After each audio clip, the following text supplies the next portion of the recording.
Good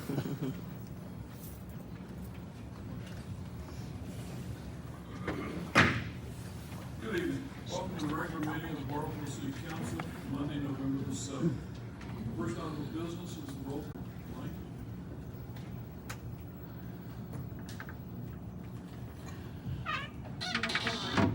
Vice Mayor Curry. Here.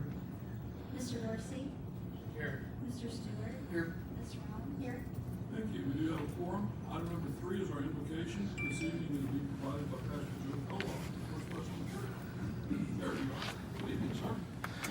Good evening. Let's join together in prayer, please. Thank you. Heavenly Father, you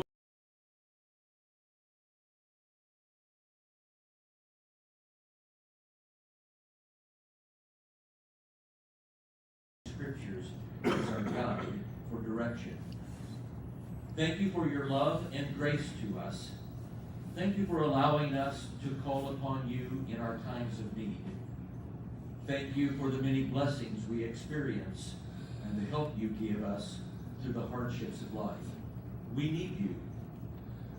The Holy Bible reveals that you work in the heart of government leaders, and furthermore, it commends us to pray for those in authority who make the decisions as governmental leaders. We are by nature inclined to seek after our own sinful ways. Forgive us. We have an inclination to call good evil and evil good. Forgive us. You reveal that you will bless those who seek you and honor your ways. So tonight we pray for your insight, understanding, and wisdom. Tomorrow, our city, state, and nation will enter the polling places of America. For years we have voted, theoretically polling to the right or to the left.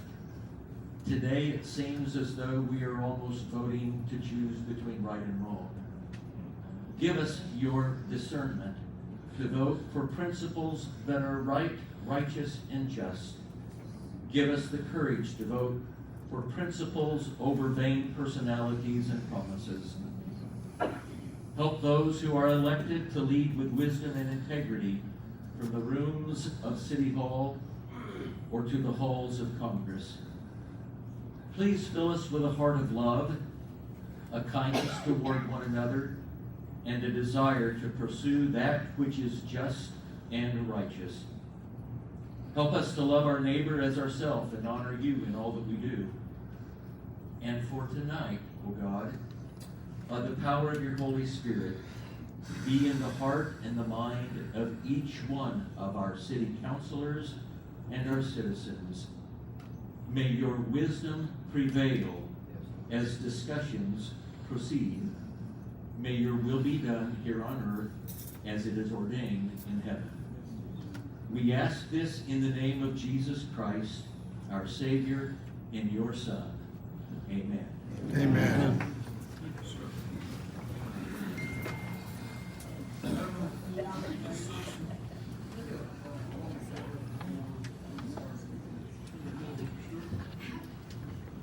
Like I said, I appreciate everybody being here tonight.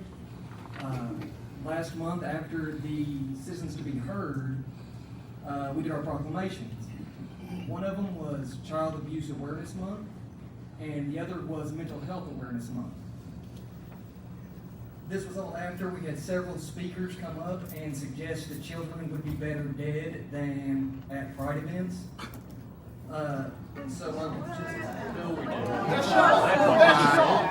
Never happened. Never happened.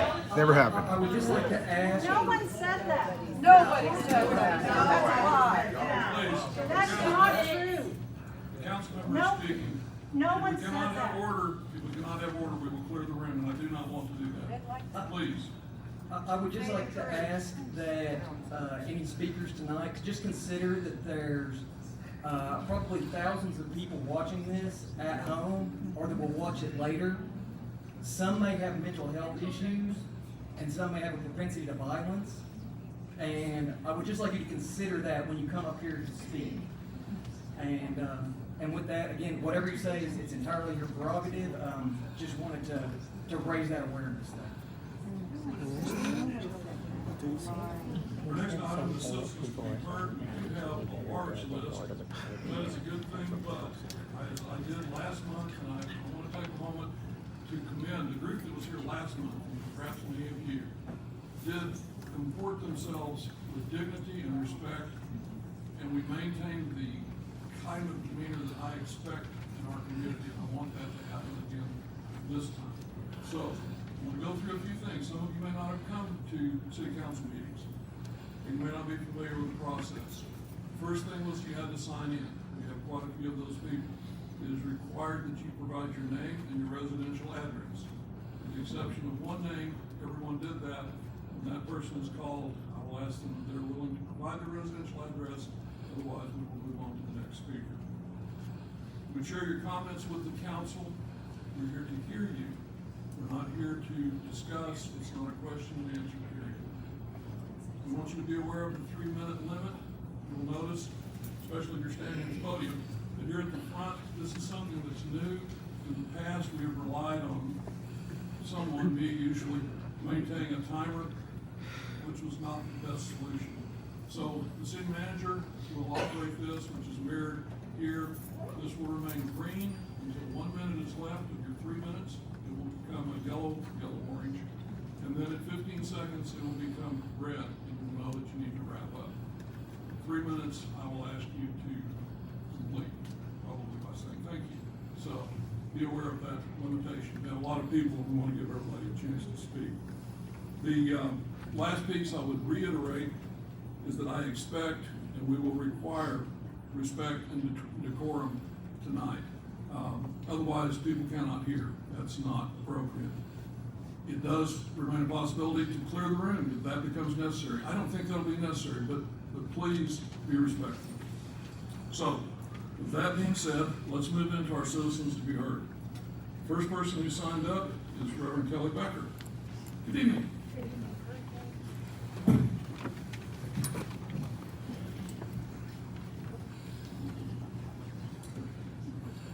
My name is Reverend Kelly Becker. I am the Senior Minister of Disciples Christian Church and a member of the Oklahomans for Equality Bartlesville Board. At the October City Council meeting, citizens expressed both their support for and opposition to the drag queen performance at Pride.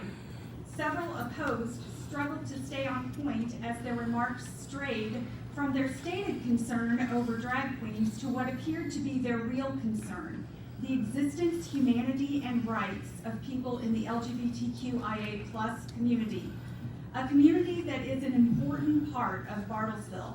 They are nonprofit leaders, teachers, spouses, parents, first responders, and owners and employees of businesses on which our local economy hinges.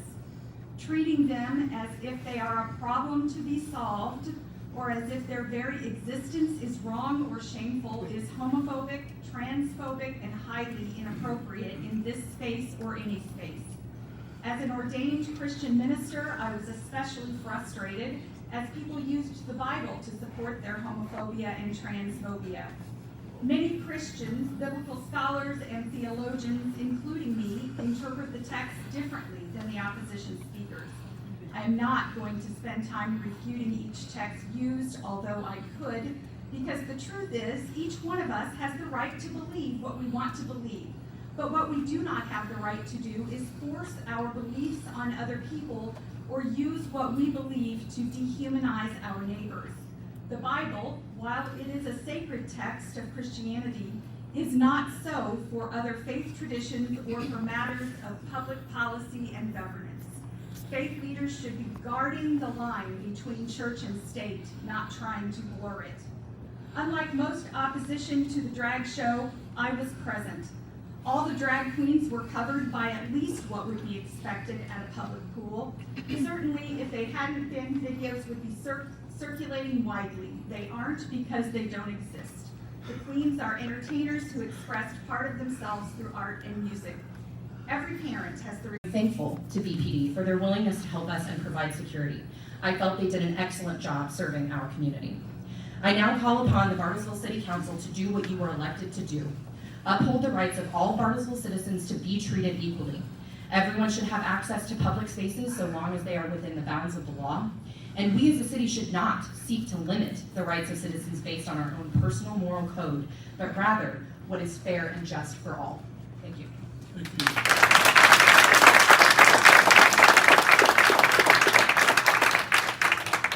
Next, I believe Hillary complained. Yes, thank you. Good evening.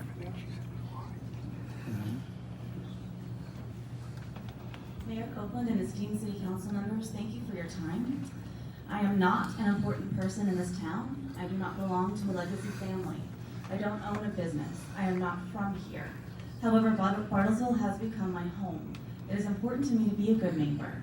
I care about this town and the people who live here, and it is my ardent hope that the city council will not stoop to participating in the divisive, unneighborly, unkind, and damaging rhetoric being peddled around the recent Pride event. There is a very simple reason for the vitriol being spread about my friends and neighbors. Outrage is a very effective fundraiser. It is no accident that the most vocal voices for the manufactured and curated outrage around Pride also benefit financially from the division they sow. Grifters of all stripes utilize this tactic every day. Political wannabes and bigots and bully pulpits know that manufactured outrage is financially lucrative. Nothing fills campaign coffers and Sunday collection plates faster than sowing division and hatred. I appeal to the City Council's better angels and hope that this council will recognize the grift that is tearing our neighbors apart as the dirty trick that it is. I was at Pride, and I am completely unashamed of participating in a lovely, family-friendly event. The only predatory behavior my family experienced was a local pastor putting his hands on my minor son to detain him as he went to collect blankets from our car. Our friends were cold, and we had blankets in the trunk he wanted to share.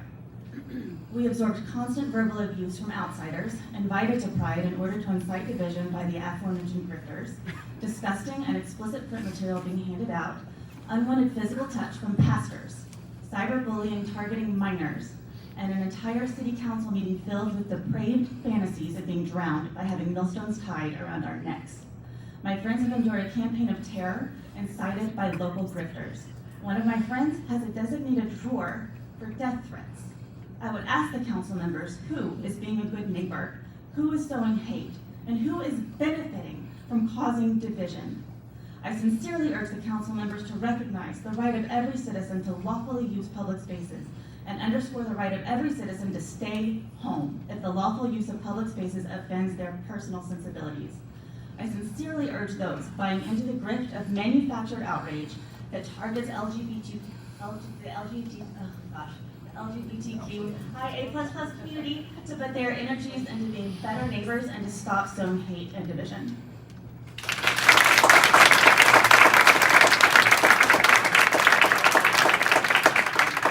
Next slide is Peter Johnson. Good evening, sir. Good evening. I'm Peter Johnson, pastor of Hope Presbyterian Church, and I sincerely thank you for the opportunity to address this council. As I begin, I want to be careful that my tone is properly perceived. Although my address to you may be frank and forthright, it is also one of personal humility and respect for the office you hold. When you assumed this office, each one of you took a solemn oath to defend the constitutions of both the United States and the state of Oklahoma. You also solemnly swore to discharge the duties of your office with fidelity. As a 25-year veteran of the United States Army, I know the importance of solemn oaths. Oaths exist because leadership can be fraught with enormous pressures. Pressures to conform or compromise. Pressures to avoid making the hard, correct decisions and to justify taking the path of least resistance. And it's no secret that our present culture is full of pressures to conform. Those that counter certain narratives face a whole host of derogatory names and labels others will place on them, as well as censorship and perhaps a lawsuit. But despite these pressures, the vast majority of the citizens in Bartlesville are looking to you for moral leadership. They are baffled that we are even considering drag queen shows as public, family-friendly entertainment. They know that it is common sense that adult men dressed in a sexually provocative manner as gross over-characterizations of women is not appropriate public entertainment. They're aware that a previous public drag show advertised as family-friendly, with children present, displayed a neon sign with the statement, "It won't lick itself." This is nothing less than the insidious grooming of our children. Is this the future legacy for Bartlesville? That's the question the majority of the citizens are asking you. There is no neutral ground on this issue. Amen. Public drag shows are either lewd and indecent, or they're not. A lack of courage is the only reason this issue seems complicated and nuanced. The majority of the citizens in Bartlesville are looking to you for courageous leadership to uphold what is good, what is true, what is beautiful for our city, regardless of the pressures. Solemn oaths remind us to stay the course regardless of the cost. So as Christians, we say to one another, remember your baptism. And in the Army, we say, you raise your right hand. What I am respectfully calling you to do this evening is to remember your solemn oath and to remember it with the heart of a lion. Thank you.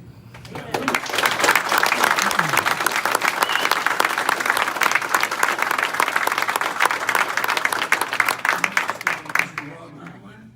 Good evening, sir.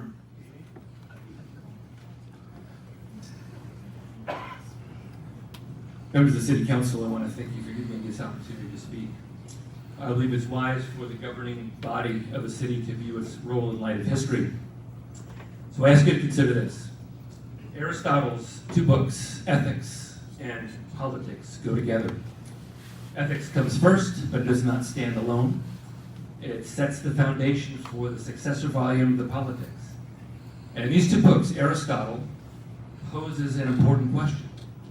The question is this: what ethical practices are essential for the happiness of a city? Or to put this another way, what ethical habits are essential for the thriving of a town? And that's the larger question before you tonight. What constitutes public good for this great city that we love, especially when we consider our children and the parents who love them, and what's good for the parents who love their kids and seek to preserve the value of childhood innocence? One of the things we know is clearly harmful to the thriving of our city is the normalization of adult sexual amusement presented to children, for children, in public places. These forms of sexual entertainment not only divide our city and upset our families, they confuse our children. Children want and need adults who will lead them, especially adults who confirm biological reality, not negate what the children already know to be true through common sense. Moreover, this type of entertainment often spirals down into a progressively more lewd direction. What the planners consider mild one year becomes increasingly toxic in years to come. Does this kind of culture promote the civic thriving envisioned by the great political theorists of the past, from Aristotle to Adams to John Locke and many others? John Adams declared that our Constitution was made for a moral people. It is wholly inadequate for the government of any other. We could say the same about our city. Healthy civic functioning must be founded on moral discretion and the protection of children. It is my belief and the belief of the majority in this city that strongly pushing moral boundaries in public where kids are present is the opposite of virtue and does not advance the common good. It is my belief, and the belief of many others in this city, that public drag queen shows are not good for our city, nor should they be held in public places in our city. Thank you.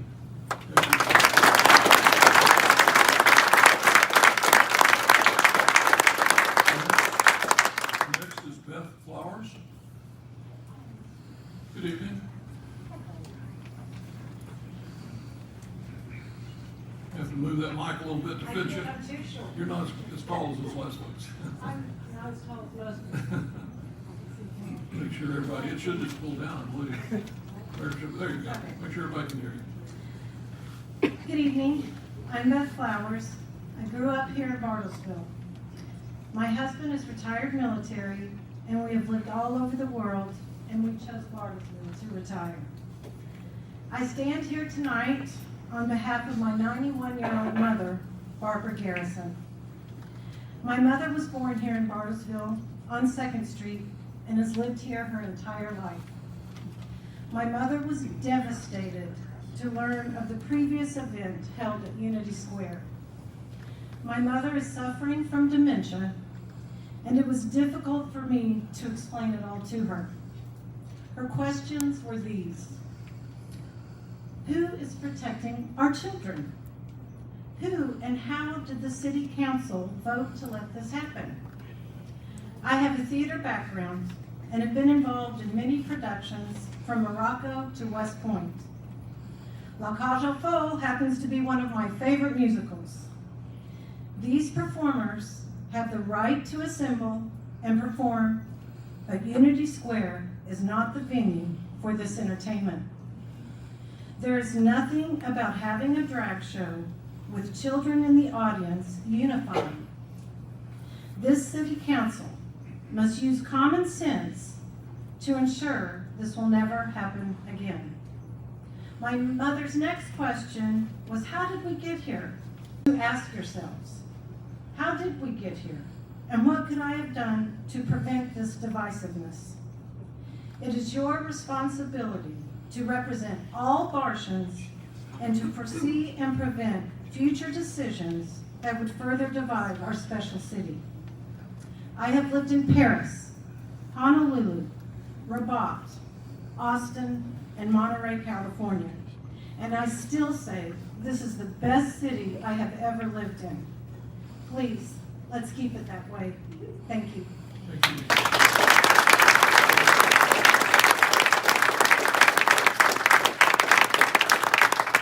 Again, Pauls. Good evening, sir. Good evening.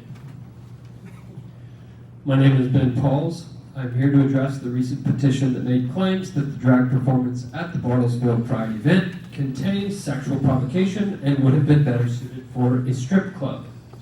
First, I would like to say that the people of Bartlesville, at their best, can be very neighborly, service-oriented, and kind.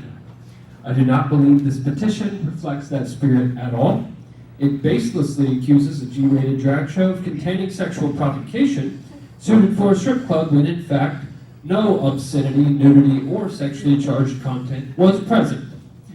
The event was extremely well organized, well attended, and very obviously family friendly for anyone in attendance. And an online petition insinuating vulgarity is not only unneighborly, it flirts very closely with libel. This type of response to a legal public event distracts from the ways that the people of Bartlesville are actually engaging constructively with one another across differences. Second, I would like to say that the content that a child is exposed to has the power to challenge, teach, comfort, entertain, and inspire, but it also has the power to mislead, threaten, discourage, and scar them. It is important to know the difference. This is especially important for parents and those of us who work with children and hold positions of public influence.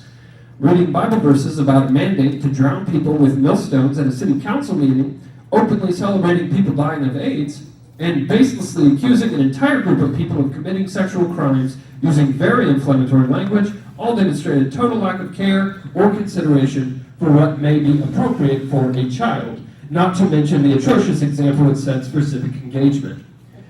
Lastly, we can do better as a community at large. If you sign the petition, it may be more fruitful to rebuild some of the trust you might have broken with your family and friends than to try to convince the city that discriminating would be a good idea. The people of Bartlesville are not going to stand idly by while people sign a libelous petition against their neighbors, chant disgusting slogans at them, read Bible verses about drowning them, and baselessly accuse them of sexual misconduct. We will stand up for them while others spread lies, defend violence, name-call, and bully them. And I hope that we will all be able to witness that this municipal body will not cave to their loud and angry voices. Instead, I hope we will see a city council dispassionately recognize that this event did not violate anything in the city code, and to write something in so that it never happens again, as the petition requests, is beneath the dignity and purpose of this body. And we will move forward together despite everything some of these pastors and other community members are doing to mislead, threaten, discourage, and scar our kids. To our queer neighbors, we will support your well-being your education, your personal interests and achievements, and your involvement in our community. Thank you. Thank you.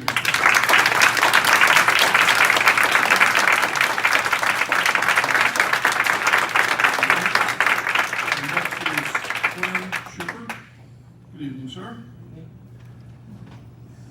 Mayor Copeland, Vice Mayor Kurd, Council Members Dorsey, Stewart, and Roan, Mr. Bailey, Mr. Kane, Ms. Baines, and Captain Newell. Thank you for having us.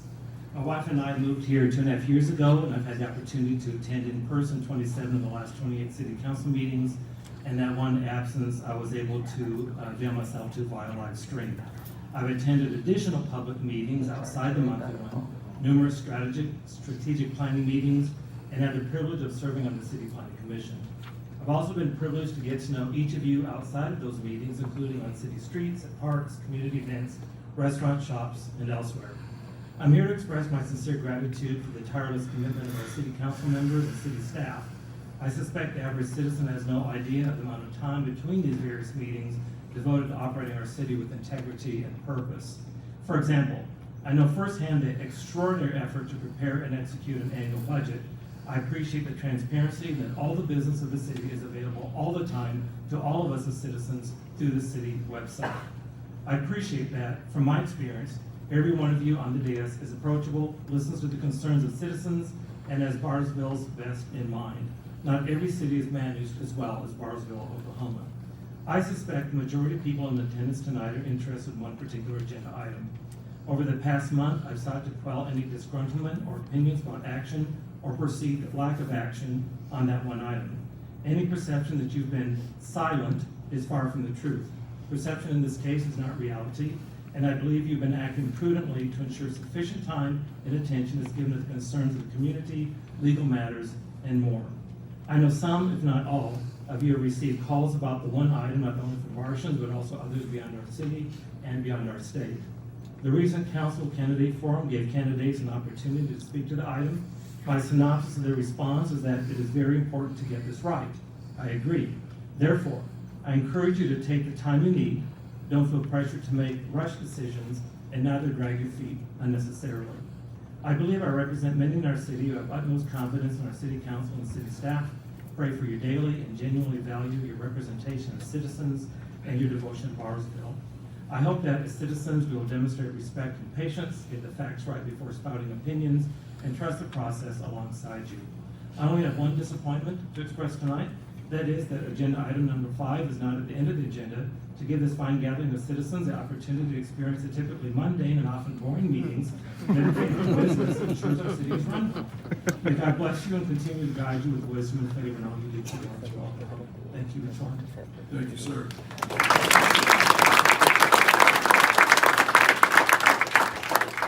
Billy, I don't think we've ever been allotted for dull meetings. Next is Thomas Lowry. Good evening. Good evening. You need my address? I have it here. Oh, you got it? Yeah, I can read them out if people are interested. Just, it's a requirement. Doesn't have to read them, we just have to have them. Okay. Well, thankfully this will be over soon. You get back to Monday meetings at some point soon. My name is Thomas Lauer. I'm senior pastor at Calvary Chapel, Bartlesville. I'm here as a shepherd overseeing a flock with concern over the events that occurred last month. Obviously, you've gone through strong deliberation. The clock's not started. Oh. Thank you for mentioning that. It's a good idea. He's a pastor, he can keep going. You've got to restrain guys like me. Thank you. I'm sure that you've had lots of time to deliberate. Hopefully some of that deliberation has gone into the legal issue at hand, which really boils down to one side saying that this was not obscene and the other side saying it was obscene. And that speaks to the period interest that is in the 3-part Miller test, which you have listed in the community standards, which is the litmus test for whether something is obscene or not. That has been litigated a lot, and decisions have been made in the Supreme Court that allude to that, such as Reno v. ACLU in 1998, which talks about obscenity towards children, which is not protected free speech. So the question then is, what is obscenity? Which gets litigated more and more and more.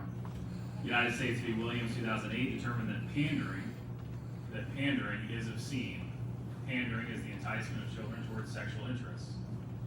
Okay, so the question is, are drag queens at a pride event a sexual interest? And I'll point you just to the ideology. LGBT. Let's start with the first one. Lesbian. Women who prefer to have sexual intercourse with women. Gay. Men who prefer to have sexual intercourse with men. Bisexual. Men or women who choose to have sex with men and women. That is sexual in its nature. That's not a debatable issue or concern. Those who participated in that, the drag queens, a quick Facebook research reveals that 2 of those drag queens work at the C4 nightclub, a nightclub that had, in July 2021, a separate LGBT group that came to protest them for sexual assaults that happened at the club. Accusations have been made of drugging and sexual assaults in that club. These drag queens were brought into contact with children in our community. You say, well, probably none of the children from your church were there, so why does it bother you? Those children go to school the next day. They engage on the playground, 3rd, 4th, 5th grade. And declarations that, well, I think I'm attracted to you, or I'm attracted to this person or that person. When I was in 4th or 5th grade, it was about football, sports cards, riding my bicycle. Why does sexual interest need to be introduced to children? That is no secret. Thank you.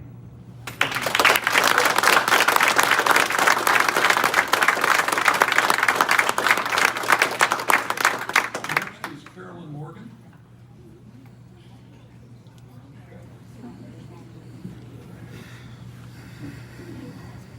Good evening.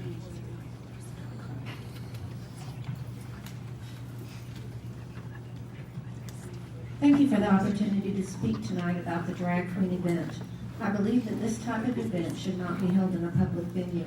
It was adapted to be family friendly, but if it had to be adapted, what was it before? And why are drag queens being promoted to children all over our nation? Why do children need exposure to this? But more importantly, why do drag queens feel the need to perform in front of children or hold events with them? The answer, according to Manhattan Institute fellow Christopher Rufo, lies in understanding the true nature of the drag queen story hour and the ideology that drives it. He researched the history of drag and the development of academic queer theory. I'm using his research. The premise of this ideology is that sex and gender are socially constructed and should be deconstructed because they are human inventions used as instruments of power to oppress racial and sexual minorities. The publication of Gender Trouble by Judith Butler suggests a theory of social change based on performance art. Drag performances are a Trojan horse hiding the true agenda. The key figure was Harris Kornstein, stage name Little Miss Hot Mess, who hosted some of the original readings in public libraries.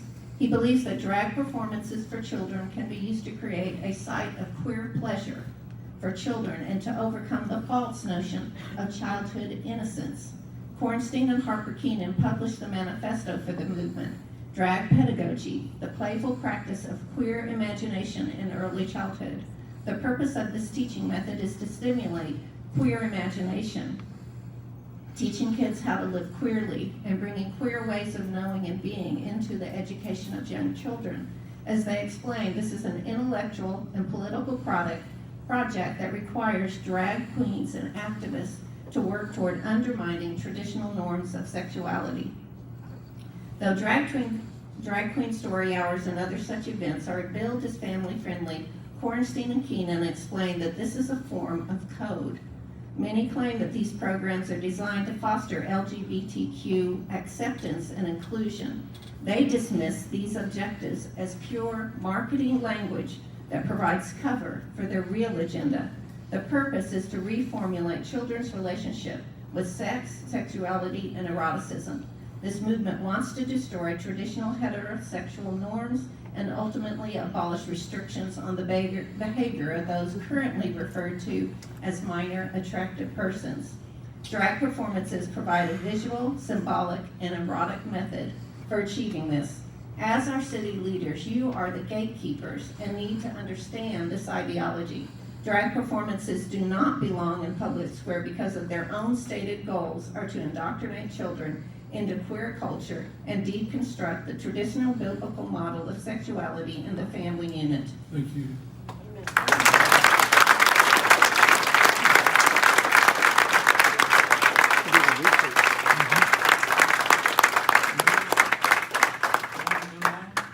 John? There he is. Good evening, sir.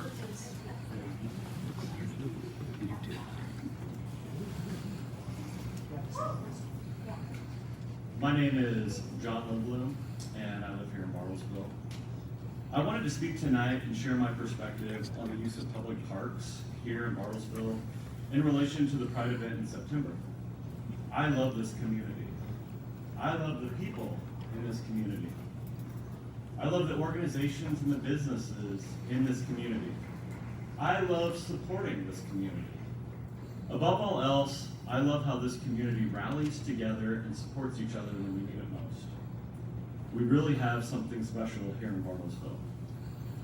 Having said all this, I have to tell you that my heart hurt and continues to hurt after hearing some of the comments from our last city council and today's. That was not and is not the representation of Bartlesville that I know and love. Among many other things said, I heard the verse from Matthew from multiple people implying that it would be better to have a millstone tied around your neck and be drowned than support the LGBTQ community and its allies. Think about that for a second. Seriously. That's what the Bible says. Is this how we really feel about other human beings in our community? My friends in the LGBTQ community volunteer for our nonprofits, work for our local businesses, work in our city government, and yes, also pay taxes to help fund our local parks. I can appreciate that people have various backgrounds, political opinions, and belief systems. I'm well aware of the conservative culture here in Bartlesville, and I respect that. As a conservative community, I also understand the value of our citizens and this council placed on the Constitution and the law. Our freedoms of speech and expression are foundational to our constitutional republic. These freedoms, however, are wide-ranging and can often come into conflict with our own personal beliefs. If everyone's beliefs were the same, we wouldn't need the protections the First Amendment provides.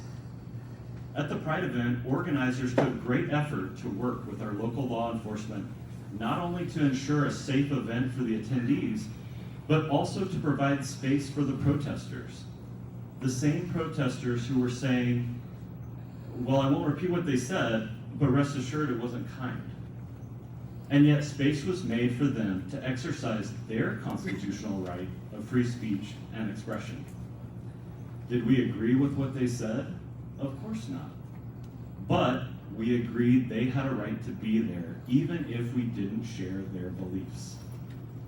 We believe in their freedoms and rights, even when we disagree with their words and actions. Please also believe in ours. Council, thank you for your time and service to this amazing community.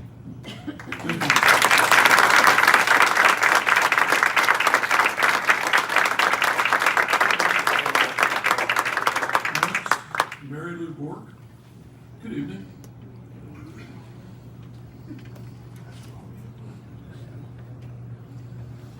My name is Mary Lou Bork, and I have lived in Bartlesville, my husband and I, for over 62 years.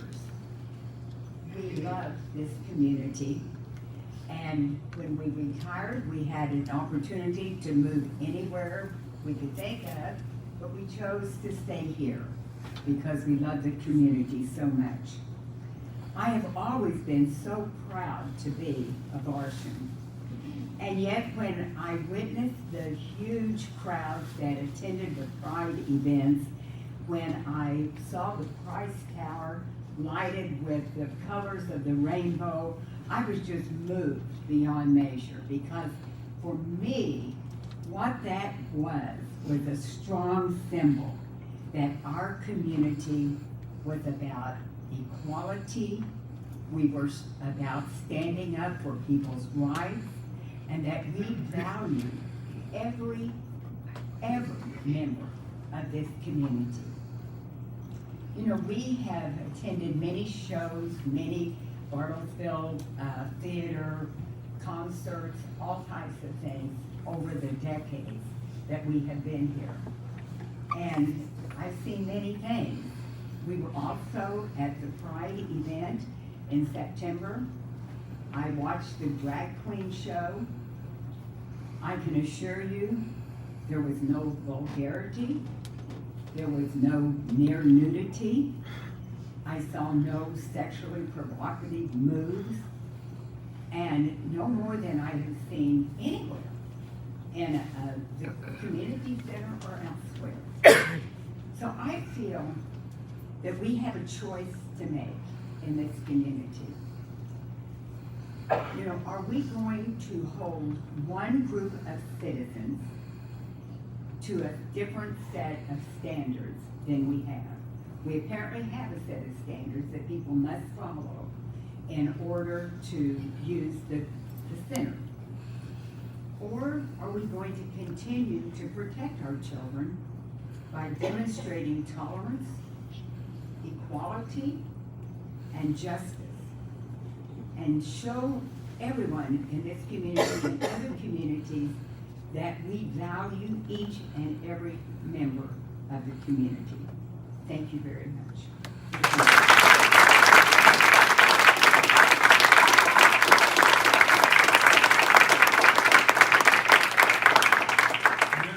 If I can read this, if I say this incorrectly, I apologize. Homer, is it Heppinston? Close. Okay, well, I apologize.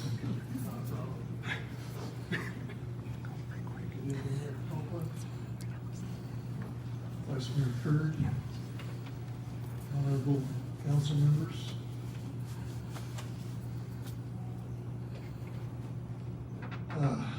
Okay.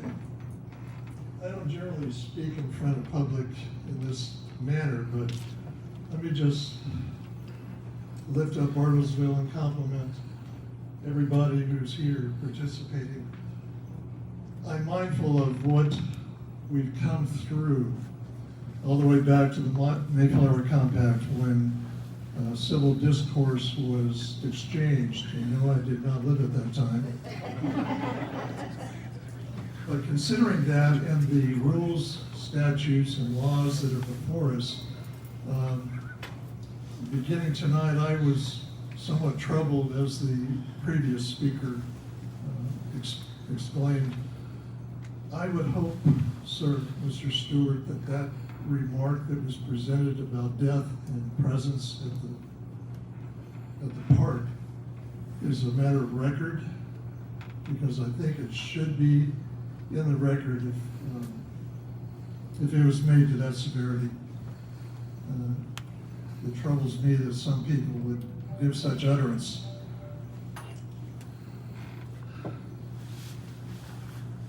The remarks I prepared are such that they're based primarily on experience. As I said earlier in the last meeting, I come from out of state. I've only been here a short time. But during my experience, I've been a court-mandated reporter, I've been a youth advocate, I've been a chaplain, in capacities that are very expressive of showing love for neighbor. But there's also a component of protection. Protecting what you have as far as decency and honor, even testimony, is something that is highly valued and to be praised and emulated when recognized in such neighbors. I did my study on statutes and code writing. I commend the lawyer for having the capacity to undertake such troublesome topics as we're looking at tonight. Oklahoma has some unique statutes, but at the core is certainly a degree of equality where we enjoy constitutional rights, the right and the pursuit of happiness. But let me just say, I intend to be here as well, and I will speak up and I will have voice supporting Christian ethics and Hebrews 17, where many pastors do Thank not you. know homiletics from Thank you, hermeneutics. sir. Next is Brian Ridinger. Good evening, sir.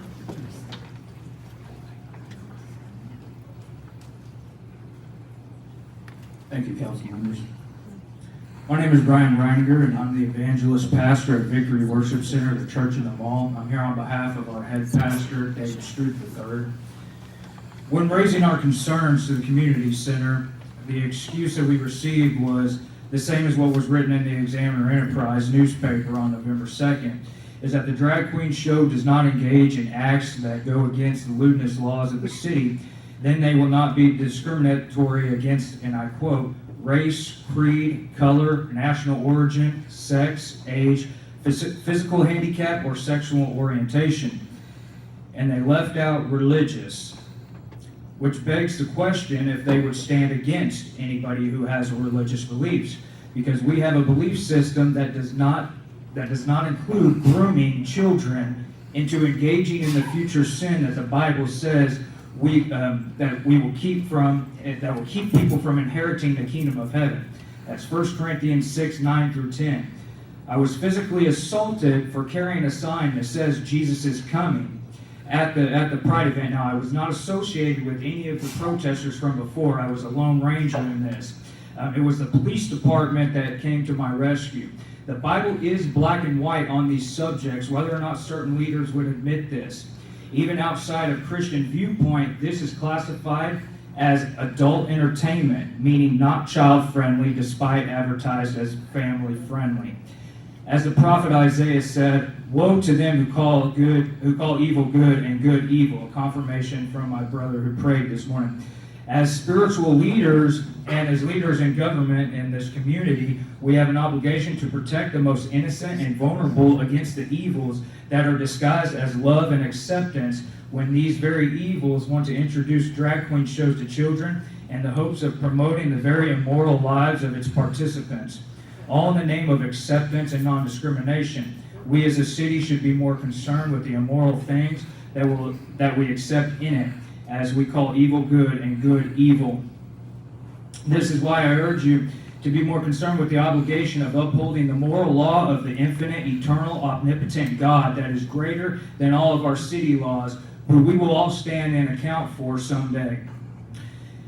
These decisions affect the future generations of this town, because it is Jesus Christ that separates us from the sinful curse passed down by previous generations.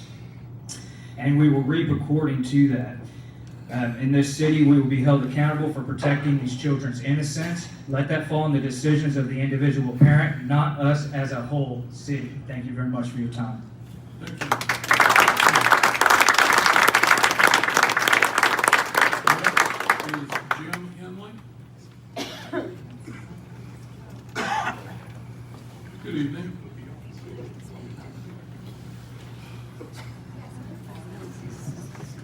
Jim Henley, 1700 Dewey, Bartlesville.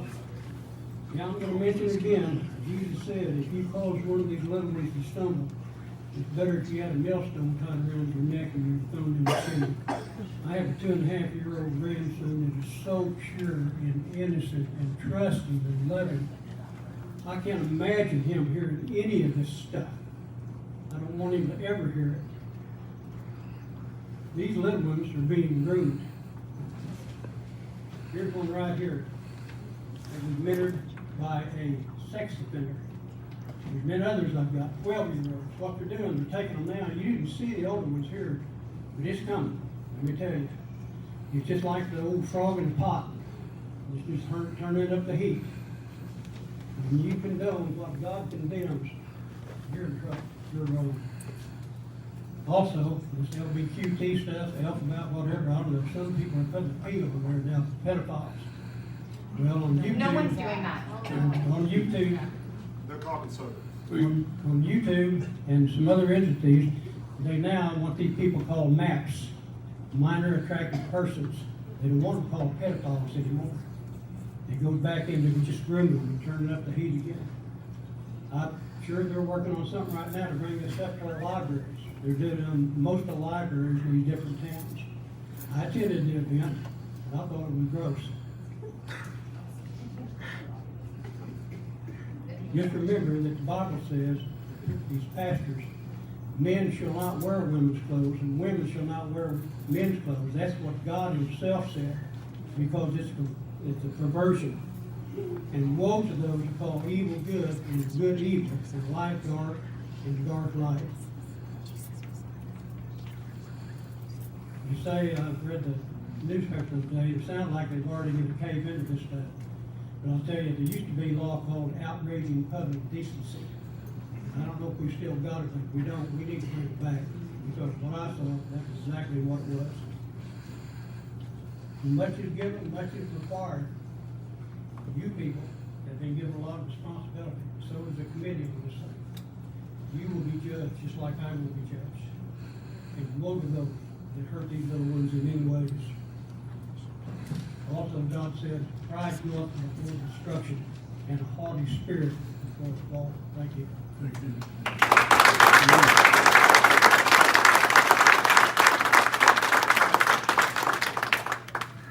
Check this microphone, be sure that the battery hasn't died on it. While he does that, I would remind you, to this point, everyone has been respected.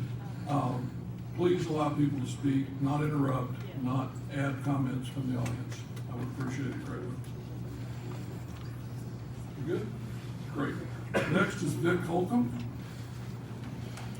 Good evening, sir.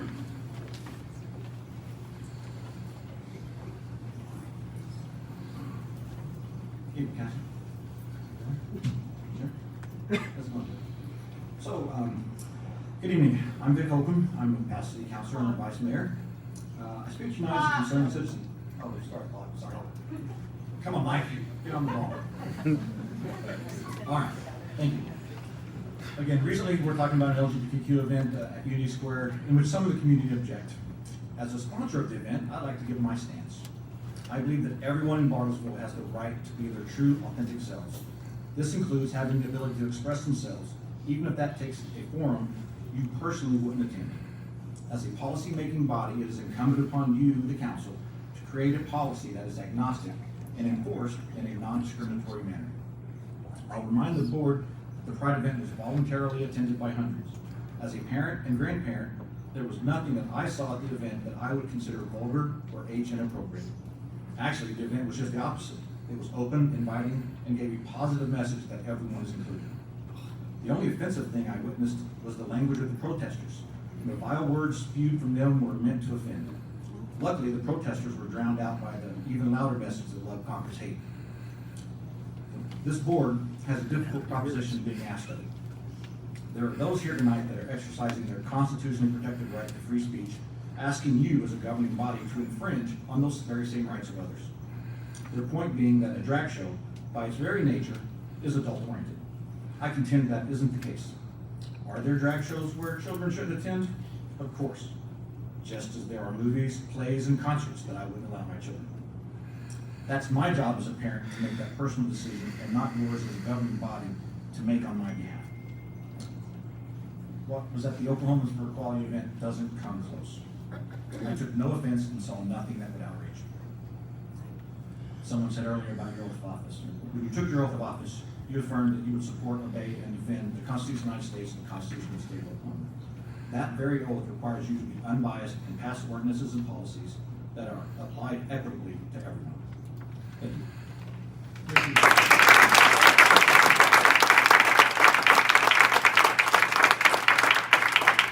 Next, Devin Williams. Thank you, sir.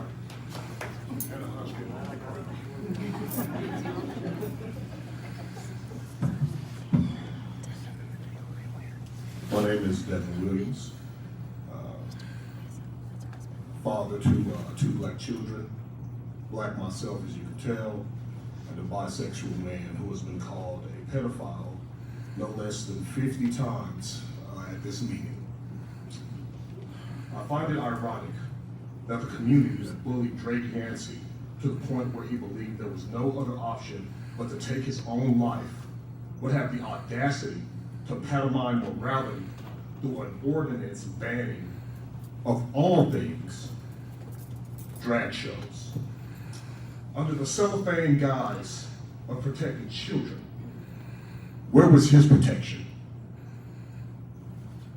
I find it ironic that the Bartlesville City Council will consider passing legislation in the name of protecting children when queer youth are running away clear across the country because this community has made them feel so isolated and so unloved that they risk their life and limb to avoid suffering another moment here.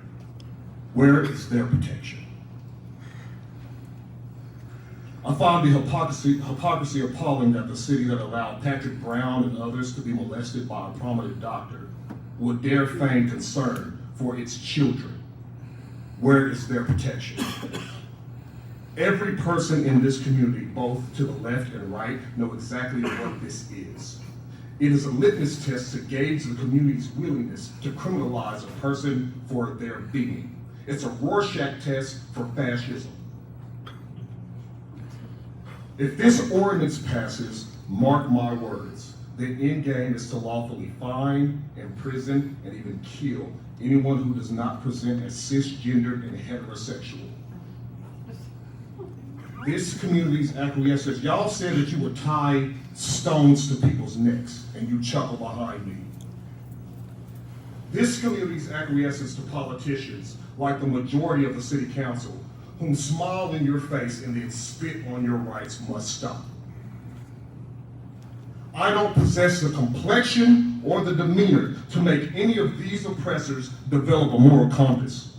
But perhaps I can convince those in hiding to come forward, to pledge to spend not a single dollar in any of their businesses or their families' businesses, to stop attending their fundraisers, and to stop accepting their funding. They hate us and we don't need them. Stop mistaking comfort for safety. Remember the recent history of this city. Bartlesville, Oklahoma was a sundown town. Bartlesville, Oklahoma was one of the last cities in Oklahoma to integrate. Bartlesville, Oklahoma has destroyed the life of well-meaning white people like Ruth Brown. This is not new. They've stolen the rights for us queer people. They've stripped away the bodily autonomy for women and virgin people, and they've always had it out for black people. They'll come for you eventually. They'll come for you.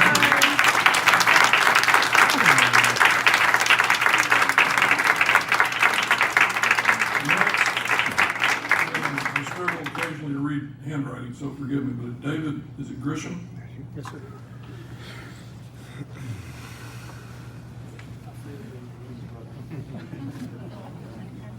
Good evening.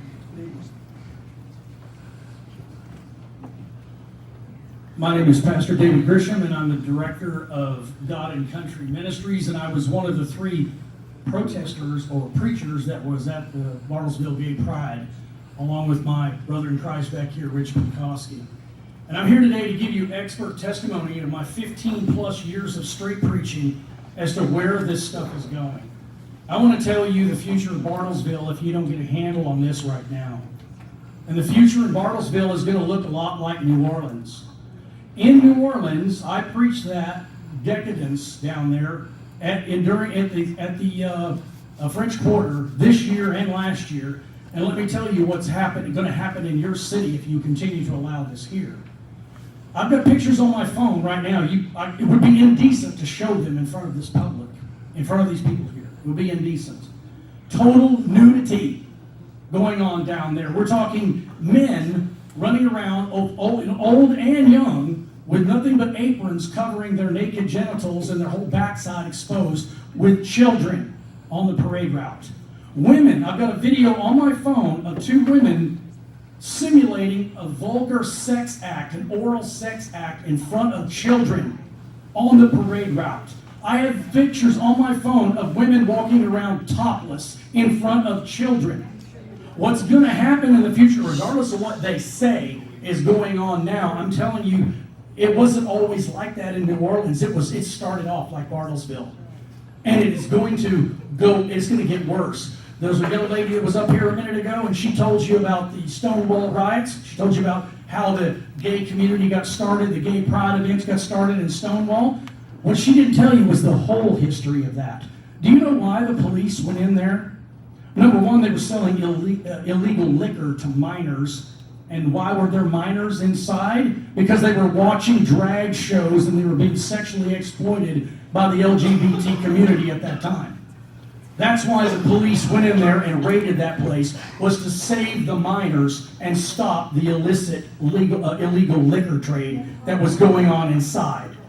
That is the truth. That's part of the real history of Stonewall. You don't want that here. I'm telling you, you think that a lot of people thought, well, gay marriage is going to be the end of it. All they want is gay marriage. No, that was a stepping stone. If you think this was bad at your park this year, if you think it was bad at that restaurant the other night that we got video of that a lot of people have seen, we're the ones that released that video. If you think that was bad, you just wait. It's going to get a lot worse. It's going to get a lot worse. We don't want that to happen.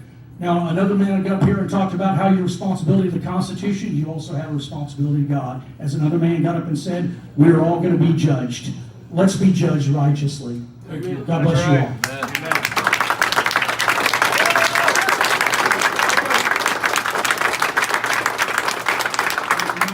Again, I know passion and concern is high, but if this is the second morning, if this happens the third time, I will ask people to be escorted out.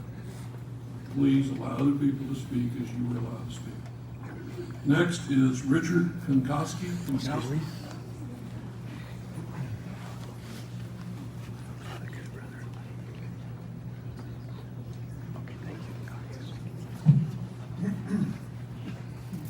I also happen to be one of the preachers that was at that event.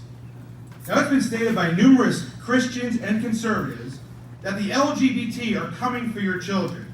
I disagree. They're not coming for your kids. They're already here. And I'm here today to talk about the drag queens that at your Pride event in September. Last month, at your meeting, this group of reprobates stood up here and bold-faced lied, and they are still lying, telling you nothing inappropriate happened at their Pride event. We have video, and I know every single one of you saw that video because I sent it to you, of drag queens squatting down in front of a child's face and shaking his rear end in said child's face. Drag queens stripping on stage, and no, they didn't get naked, but they did remove clothing and accept dollar bills from children, turning that public park into a strip club. The head of this LGBT activist group here stood here and said she agreed that adult entertainment has no place in public venues and should be off limits to children. And I cannot agree more. These activists claim that their events are family friendly. But what you don't realize is when they say family friendly, they're not talking about families the way you and I would. Family friendly to them is a form of code. Drag Queen Story Hour is family friendly in the sense of family as an old school queer code to identify and connect with other queers on the street. That is the goal, not to reinforce the biological family, but to facilitate the child's transition into the ideological family. You have to understand how they define family to understand what they mean by family friendly. Can you tell me what other event that you've gone to that features 11-year-old girls screaming at grown men about the size of their genitals while these perverts clap and cheer? Tell me where else that happens. It was so disturbing that even your news reporter said they didn't even know how to handle it. All they could do was smile. Where do children learn this stuff? They learn it at Pride events. They learn it from drag queens. The fact that that little girl stood there and talked and screamed at male genitalia and its size is proof that they are grooming your kids. How about the video from Crossing 2nd from the other night, where a drag queen put his head in people's laps while teenagers held up dollar bills to give to the drag queen, while the drag queen stood there and spread his legs in front of two giggling little girls. And I know you all saw that video as well. We have allowed deviants and perverts access to our children, and it's like Satan took 1 Corinthians 6, 9, and 10 and used it as a blueprint for modern day America. The LGBT can say whatever they want and cry homophobia, and people buy it hook, line, and sinker. I've talked to Liberty Council, and if you pass an ordinance, they will consider defending the city for free.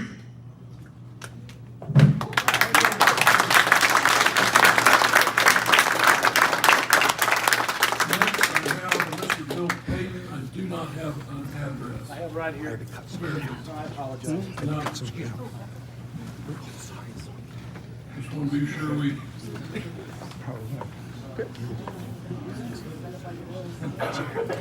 Thank you.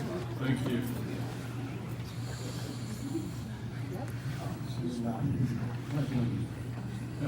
The microphone picked you up, so yeah, you speak into it. Very good. How's this? Good? Excellent. I think that'll work. Okay. My name again is Bill Payton, City Commissioner, Emeritus, Ward 3, elected April 2nd, 1985, Bartlesville, Oklahoma. I'm a 27-year veteran, CID Special Agent, Criminal Investigator of the United States Army, retired. I'm currently CLEAT certified law enforcement, state of Oklahoma, 20 years. I'm speaking from the perspective of criminal investigation and also the law. Title 21, Section 1021 of Oklahoma statute forbids and penalizes indecent exposure, which it defines as intentional and lewd exhibition of one's private body parts, including genitals, in public or in the presence of anyone who would be offended or annoyed by such a display. This includes exposing bare buttocks, which videos and photos clearly show, and we the public are not only offended, but we're outraged about the camera and sexually suggested gyrations, provocations, strutting, mocking, stripping that go on in front of our children and give performers cash like adults do in strip shows. This is intentional, lewd, indecent exposure, and every detail is a violation of the Oklahoma Indecent Exposure Statute, which supersedes anything any city ordinance has on record. Anyone convicted of a third offense, indecent exposure, is guilty of a felony which carries 30 days up to 10 years in prison, up to $20,000 in fines, and sex offender registration for 15 years.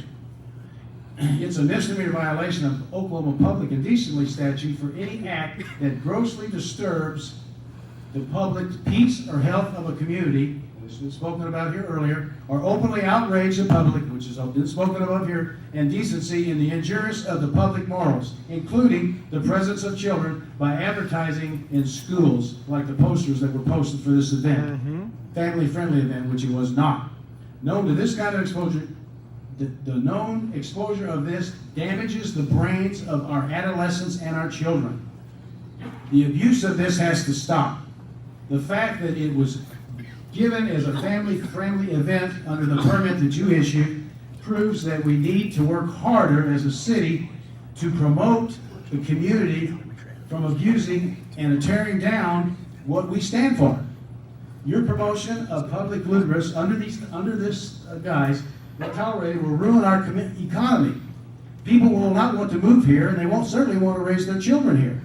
So we need to step in and do something about it.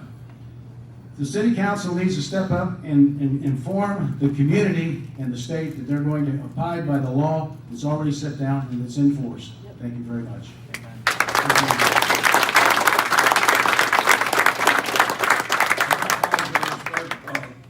Two people, McCormick, but I believe they're in the other room. I should have asked them to head this way. They can hear me. I think there's a slight delay or overflow. Yeah, or overflow. Yeah, you could. Great. Both Jonathan and Judy McCormick.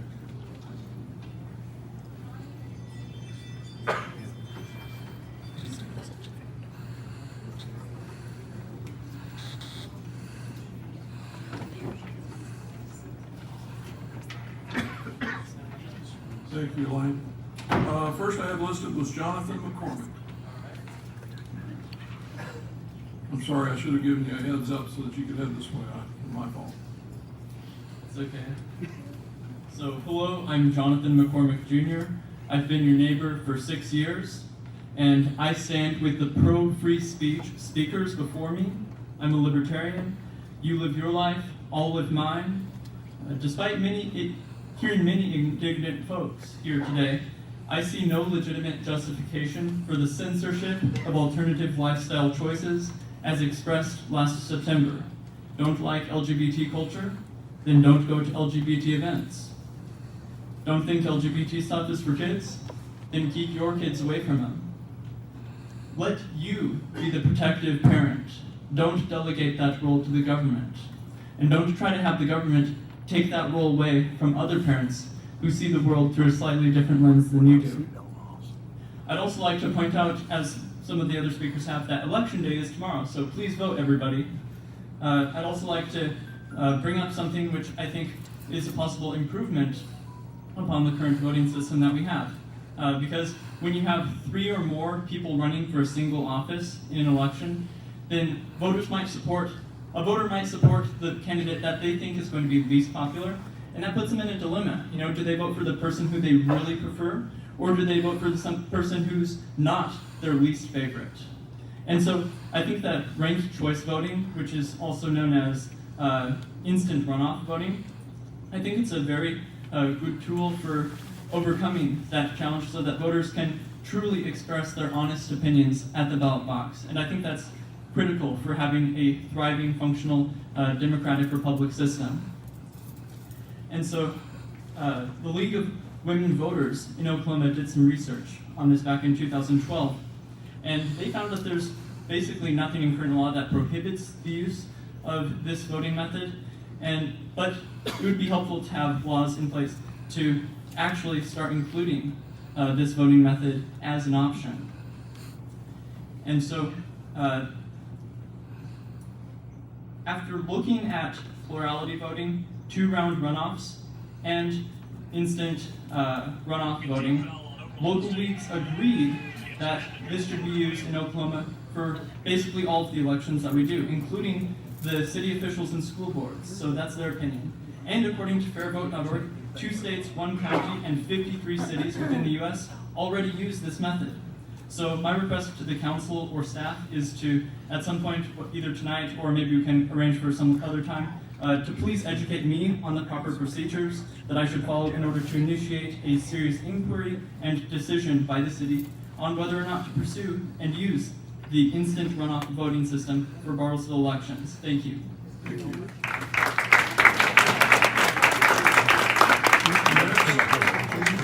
Good evening.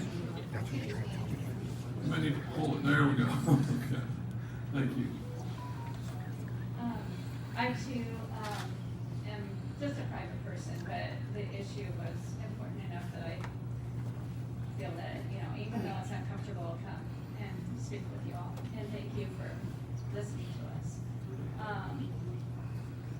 I have libertarian leanings also. I think the smaller government, the better. And we've got to be careful because although we have a meta-narrative wanting a wholesome, healthy environment for our children to grow up in, sometimes that ideal is just not met. And with government owning things, we have to give equal time to bad and harmful ideas, as well as good and wholesome ones. And the only way to stop that is to have privatize as much as possible, even parks. We have so many benefactors in this community, like Phillips, Conoco, ABB, so many others. But there could be no shortage of parks. And I'm wondering what the possibility is of that occurring, people of goodwill banding together to make this available so that we won't have to feel victim to this with our kids. With this subject in mind, I have done a little bit of back research, okay, on people with sexual dysphoria and / confusion. And I found in my research that a lot of times it's formed from a background of rape, molestation, sexual, physical, domestic violence, that sort of thing, that births this condition. The stats are also higher that I have found that they in turn do some of that hurting and damaging of others. Unless you go to a place in your mind where you can stop that cycle. Anyway, hence the saying, hurt people, and that is a truism, okay? We are called to have compassion, forgive them, help them, but certainly not to celebrate them or be an active participant in perpetuating the problem of their dysphoria. I mean, it's a problem, and it just makes the confusion worse. And instead of a celebration of sexual dysphoria, it only creates more sexual dysphoria in the children whose frontal lobes have not even been fully developed. They're still determining what's right and wrong. We need to be the guardians of those who cannot protect themselves, especially the youngest and most vulnerable of our society. Thank you very much. Thank you. That concludes everyone that signed up for Citizens to be Heard. Again, I would like to thank you for being attentive. I know that not everything that was said, I try to listen and pay attention closely, and it was pretty well balanced between the two. So certainly, perhaps you didn't agree with half of what was said on those issues. I personally agreed with the part about the adult city council meetings, so but it is good to be in a city where people feel their desire and their passion and they want to share that, and I do appreciate it. I think everyone on this council does too, and they can do that respectfully. Because of the interest in this particular issue, we did adjust. If you've been to council meetings before, you will notice that there is an adjustment here. We've moved up to item number 5, the consideration and discussion of a report by the city attorney regarding municipal regulation of adult entertainment in the Bartlesville Pride event hosted by Oklahomans for Equality on September the 10th, 2022 at Tower Center at Unity Square, presented by our city attorney, Mr. Jess King. Good evening, sir. Good evening, Mayor and Council. I was sitting there surveying the crowd and contemplating the size of the task that you all have put before me, and our city manager leaned over with a bag of candy in his hand and said, "Would you like a Mike and Ike?" And so I wrote the tension for me, so I appreciate him for that. This is quite a task. I thought that it's appropriate, given the size of the task, to provide everyone with a reminder of what exactly it is I do, because I feel like there's been a little bit of confusion. I took the oath that was described by several speakers, but that oath obligates me to perform the duty that's provided under the amended charter of the city of Bartlesville, Article 5, Section 7. The city attorney shall be the chief legal advisor to the council, all offices, departments, and agencies, and all officers and employees in matters relating to their official powers and duties. I was not elected. Nobody in this room voted for me. I serve at the pleasure of the city council. Because I was not elected, I'm assuming that nobody cares what my opinion is. The city attorney does not make public policy decisions, and I do not advise the city based on my own opinion of what public policy should be. I take those duties very seriously. I would also say, CYA, your city attorney is not a First Amendment expert. And my constitutional law professor, Rick Penkoski, whose class I was in 2005, will probably say that I'm not a constitutional law expert. If you would ask my partner, David King, lovingly refers to me as the office cow lawyer. I don't think he knows if I represent the cows or the people that own the cows. But if you would ask me a question about livestock for Clevin, oil and gas leases, business contracts, I feel like I could stand up here with a great deal of authority. First Amendment is not my area. I hope everyone will give me a little grace on that front.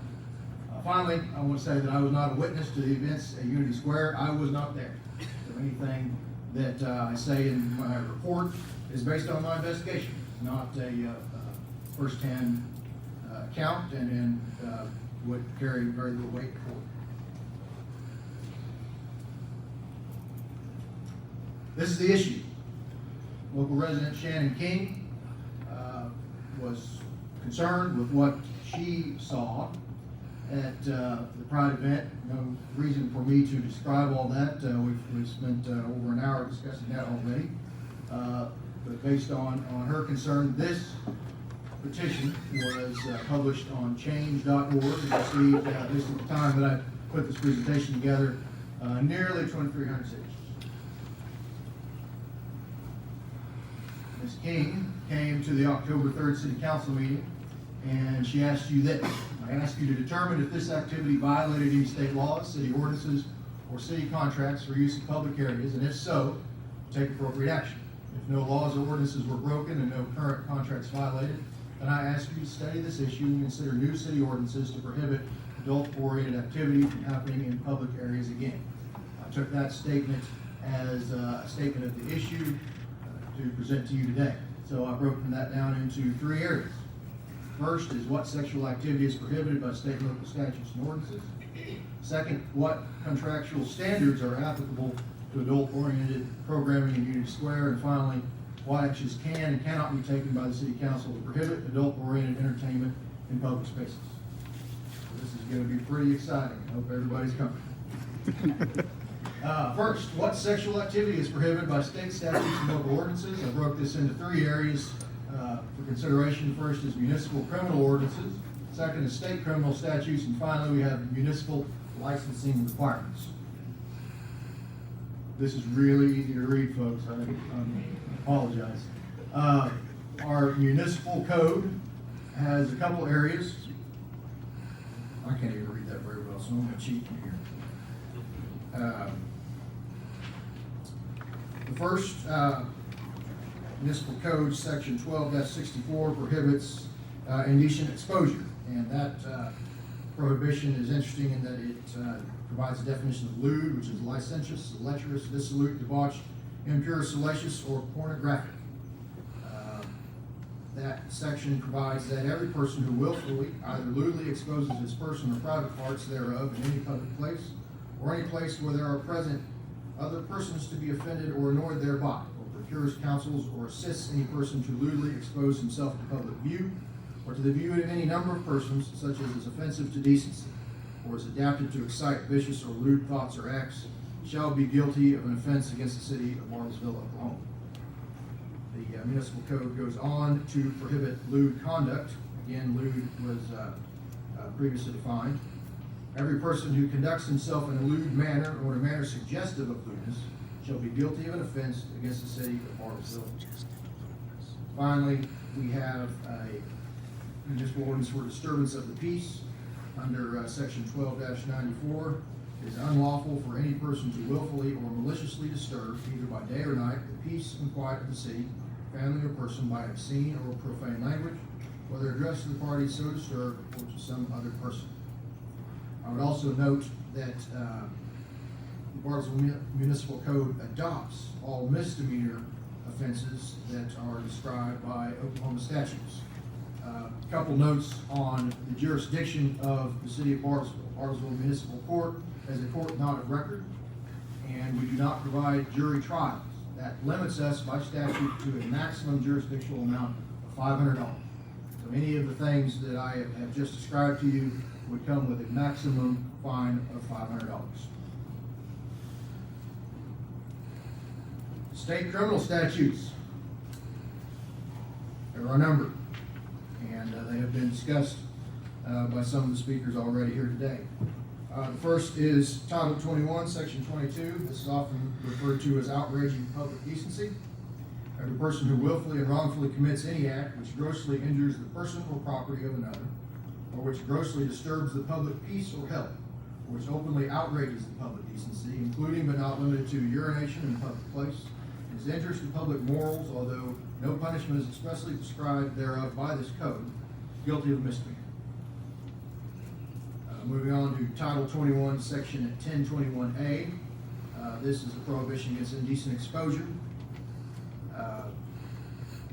Every person who willfully and knowingly either lewdly exposes his or her person or genitals in a public place, procures, counsels, or assists any person to expose such person, or to make any other exhibition of such person to public view, or to the view of any number of persons, for the purpose of sexual simulation of the viewer, shall be guilty upon conviction of a felony. And I'm reciting these in pertinent part counsel. Some of these are quite long, and so I cut this down to the part that I thought might be pertinent to this speech. Finally, we have Title 21, Section 1122, which prohibits lewd acts with minors. It's a felony for any person to knowingly and intentionally, in a lewd and lascivious manner, for the purpose of sexual gratification, cause, expose, force, or require a child to look upon the body or private parts of another person. Force or require any child under 16 years of age or other individual the person believes to be a child under 16 years of age to view any obscene materials in child pornography or materials deemed harmful to minors. And such terms are defined by sections 1024.1 and 1040.75 of this title. Also prohibited are to cause, expose, force, or require a child to look upon sexual acts performed in the presence of a child, or finally, force or require a child to touch or feel the body or private parts of the child or of another person. Going back to the subsections referring to sections 1024.1, that is a prohibition on child porn, and section 1040.75, that is a defined term called materials harmful to a minor. And I found it extremely interesting that if you go to section 1040.75 in the Oklahoma Criminal Code, you will find that actions harmful to minors is defined by by standards that were outlined by the Supreme Court in the case of Miller v. California, which has already been discussed here today, and which we will talk about more in a second. So there's a lot of this is coming down to the Miller case. Next, we have municipal licensing requirements. And I'm not familiar with drag shows. Watched some drag shows in a room with Chief Mike Bailey, and learned a lot. One of the things that struck me that I know there were complaints from lots of people about tipping, and I didn't realize that tipping is pervasive in these events. Tipping is happening the whole time. Every single one of the performers was tipped and tipped and tipped again. So it got me to wondering if we have a business licensing requirement that needed to be considered. The first is sexually oriented businesses is defined under our code. And sexually oriented businesses are any business where live performances or recorded media in any form for any consideration to patrons for use in viewing of specified sexual activity. Specified sexual activity is also defined. Specified sexual activity is the fondling or other erotic touching of human genitals, pubic area, buttocks, anus, vulva, or breasts. Sex acts, normal or perverted, actual or simulated, including but not limited to intercourse, oral copulation, masturbation, or anal copulation. My mother would be so happy that I'm saying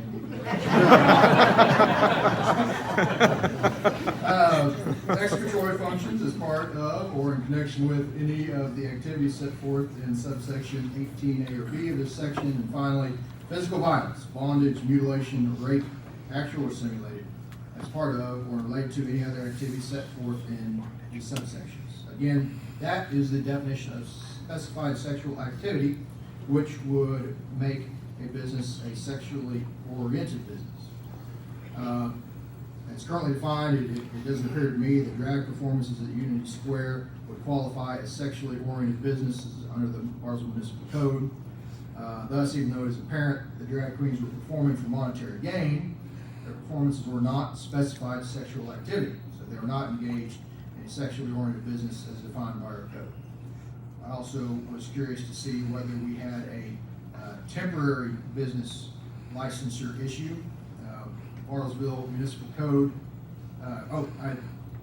Based on my research, none of these performers were from Bartlesville, so that is an element in determining whether or not these were temporary businesses in our park. Bartlesville Municipal Code 5-181 outlines the requirements for licensing of temporary businesses. Specifically excluded from Bartlesville's temporary business licensing requirements are activities involving this expression of First Amendment speech. And that's the tough part of this presentation that we still have to get to. There is no discussion in this presentation about zoning, and that is because this occurred in a public park. And obviously, we're not here to zone or rezone our public parks. There is quite a lot of interesting wording in some of our zoning statutes. I had to look up the word turn, but it's in there. But since we're talking about activity in a public park, I did not think that zoning was applicable to this discussion. Contractual standards is the next issue Mrs. King wanted us to delve into. What contractual standards are applicable to the adult-oriented programming at Unity Square? Council, I've provided you all prior to this meeting a memorandum that perhaps more thoroughly explains my research than my halting delivery here today. But that memorandum includes a number of exhibits that you can refer to in the course of my presentation here. And the first one is Exhibit 1, and that is a memorandum of understanding between the city and the Bartlesville Community Center Trust Authority, BCCTA. This was the original memorandum that was entered into when you began contemplating what to do with this park that you were planning to do. Next is a lease and operating agreement between the city and the Bartlesville Community Center Trust Authority from April 1st of 2019. That is Exhibit 2 in your packet. I want to make sure that everybody that is here listening today knows that the decision on programming at Unity Square are not made by the city. City, you did not vote on whether or not to allow any specific programs. You did not vote yes or no on whether this program would go on. That decision was made by the Bartlesville Community Center Trust Authority pursuant to this lease and operating agreement. That lease and operating agreement between the Community Center Trust Authority and trust authorities, that's another exciting topic. A trust authority is a governmental entity, and it is separate and apart from the city of Bartlesville. The city of Bartlesville is the beneficiary of the trust authority, but is not in charge of the trust authority. That is an independent entity. So that lease and operating agreement between the city and the Bartlesville Community Center Trust Authority has in it a no discrimination clause. That no discrimination clause reads, the BCC shall not exclude any individual, group, or organization from participation in, deny the benefits of, or otherwise tolerate unlawful discrimination on the basis of race, creed, color, national origin, sex, age, physical handicap, or sexual orientation, and the use of Tower Center, and any contracts relating to Tower Center, and any programs carried out on the premises of Tower Center, and the employment of any individuals who may provide services or work at Tower Center, or in the selection of vendors, suppliers, service providers, students, teachers, sponsors, or others, and matters relating to the use or operation of Tower Center. So there's a specific requirement that would prevent discrimination by the Bartlesville Community Center Trust Authority in use of that facility.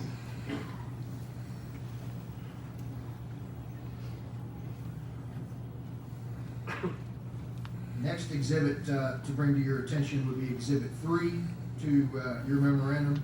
This was the green space and rental agreement dated January 18, 2022 between the Bartlesville Community Center Trust Authority and Oklahomans for Equality. I guess I messed that up on my PowerPoint. Computers aren't my thing. So I'm pretty proud of myself for putting this together, and I hope everyone realized I had to stretch. The green space and rental agreement that both the BCCTA and OKEQ signed provides this. By signing this agreement, I acknowledge the compliance requirements of the Bartlesville Community Center practices and procedures information and rental fee schedule, and agree to adhere to all guidelines, rules, practices, and procedures as stated therein, as well as all local, state, and federal laws. Failure on the part of the lessee, that would be OKEQ, to comply with the terms of this agreement may result in the immediate cancellation and may influence decisions regarding future use of the BCC. I acknowledge that my requirements for equipment, services, rental times may change prior to the event. That's not really relevant. The important part here is the failure on the part of OKEQ to comply with the terms of this Agreement may result in immediate cancellation and may influence decisions regarding future use of the VCC. By reference, the green space and rental agreement, which is in your memorandum as Exhibit 3, includes this document, the Bartlesville Community Center Practices and Procedures Information. And based on my investigation, I can confirm that this document was presented to OKEQ. This document provides as follows. Performance content. As this is a public space and open to citizens of all ages, the lessee is responsible to ensure that movies, videos, music, and productions at Unity Square are appropriate for the audience attending the event as set out in the Motion Picture Association of America, MPAA, film rating system, and local community standards. Lessee must also notify the box office if any event will have content which may not be appropriate for certain age groups, as patrons must be advised at the box office at the time of ticket purchases. This document also provides as to conduct, that the lessee is responsible for the conduct of all event guests, vendors, representative performers, volunteers, and participants during the signed contract time at Unity Square. So presumably this would mean that OKEQ agrees it is responsible for the conduct of its performance. Based on my investigation, it does not appear that OKEQ approached the Bartlesville Community Center Trust Authority to notify it that there was any inappropriate content.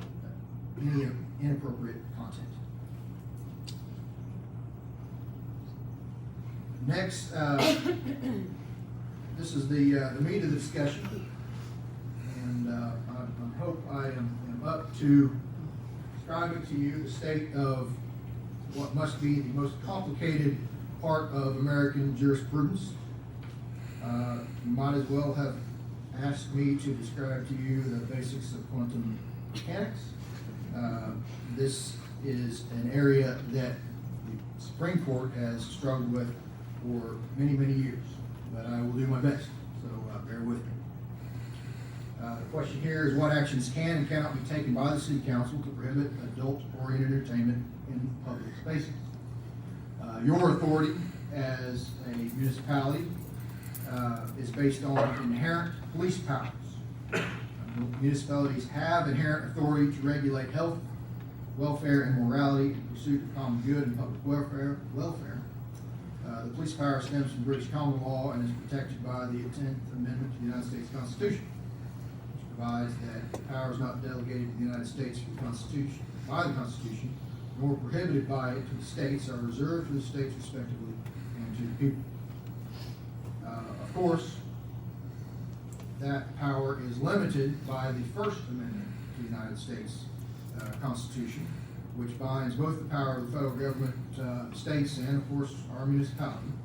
It says that Congress shall make no law respecting an establishment of religion or prohibiting the free exercise thereof, or abridging the freedom of speech, or the press, or the right of the people peaceably to assemble, petition the government for redress of grievances. So this portion of my presentation is primarily a discussion of what you can do within the limits imposed upon you by the First Amendment. I will note, however, as I've already discussed, that Bartlesville has already exercised its inherent police powers to regulate sexually oriented businesses within the corporate limits of the city of Bartlesville through zoning. But again, I don't believe that this dispute has any bearing on zoning. First task in any First Amendment analysis is a forum analysis. This forum analysis was announced by the court in Cornelius versus NAACP. That's another exciting dispute in which the Eisenhower administration put together a program allowing federal employees to contribute to a fund that would benefit local charitable organizations. In the Reagan administration, President Reagan thought it was advisable to limit the eligible groups to non-political organizations, non-lobbying outfits. The NAACP sued and lost. The Supreme Court ruled that this limitation, saying that the only charities that that this federal employees could use this program to donate to must be non-political. And so in doing so, the court set forth this analysis, which I won't read to you because it's kind of boring. But the bottom line is that public parks are quintessential First Amendment areas. And it is the forum that is most protected by the First Amendment. And our analysis needs to go no farther than that, because we're talking about Unity Square, which is a public park. And so we're talking about the most protected area that we have in our city. This that we're in here today is a limited public forum. That is, this is a forum that is created by you to conduct business. And so you, at your discretion, can set rules. We saw them here. Mr. Bailey can't run a timer, but one of those rules is 3 minutes. You are allowed, as a city council, to put that kind of restriction on expressive activity in this limited public forum. Your rights to make rules in a public forum, quintessential public forum, like Unity Square, are much more prescribed.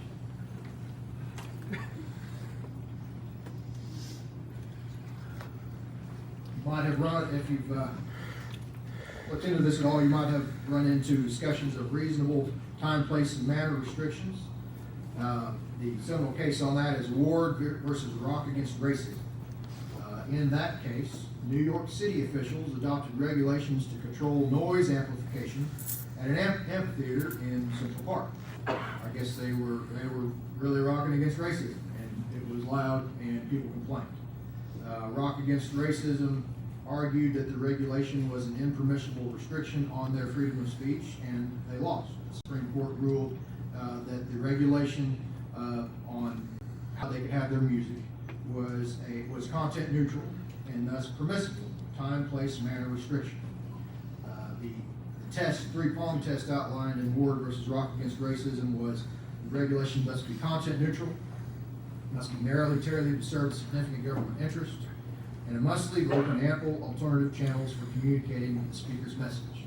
So I think that's a test that you should keep in mind when discussing speech in a public forum. Here's the fun part. The exception. And there's exceptions to everything in American law. This was described in Interstate Circuit versus Dallas by Justice Harlan as the intractable obscenity problem. I didn't come up with that. I can't even spell intractable. Justice Potter Stewart most famously ruled on this area of the law, saying that he could not define obscenity, but he knew it when he saw it. And that right there is the problem that the court has struggled with in defining your authority over regulating obscenity. The court finally was able to come up with a test that has already been discussed here today, and that case was in Miller v. California, 1971 case in which Marvin Miller, a publisher in California known as the King of Smut, was convicted by the state of California for distribution of obscene materials. The Supreme Court upheld his conviction by establishing this test. In order for material to be considered obscene, it must pass all three of these tests. Those are whether the average person applying contemporary community standards would find that work taken as a whole appeals to the prurient's interest. Second, whether the work depicts or describes in a patently offensive way sexual conduct specifically defined by the applicable state law. And finally, whether the work taken as a whole lacks serious literary, artistic, political, or scientific value. So that's the test that is still the test today. Interestingly, obscenity must be erotic. In Cohen versus California, the Supreme Court considered the conviction of a man for wearing a jacket that said F the draft, but he used all four letters. And it was determined in that case that whatever else may be necessary to give rise to a state's broader power to prohibit obscene expression, such expression must be in some significant way erotic. It cannot plausibly be maintained that this vulgar allusion to the selective service system would conjure up such psychic simulation if in anyone likely to be confronted with Cohen's crudely defaced jacket. So his jacket saying F the draft was not erotic and therefore not obscene. Interestingly, and this is just a side note, this case operated to protect the speech of a local resident just last month. The mayor received a number of complaints about an F Joe Biden flag. Those complaints came into the city, and based on this case, it was determined that that gentleman had the right to have his flag given some protest.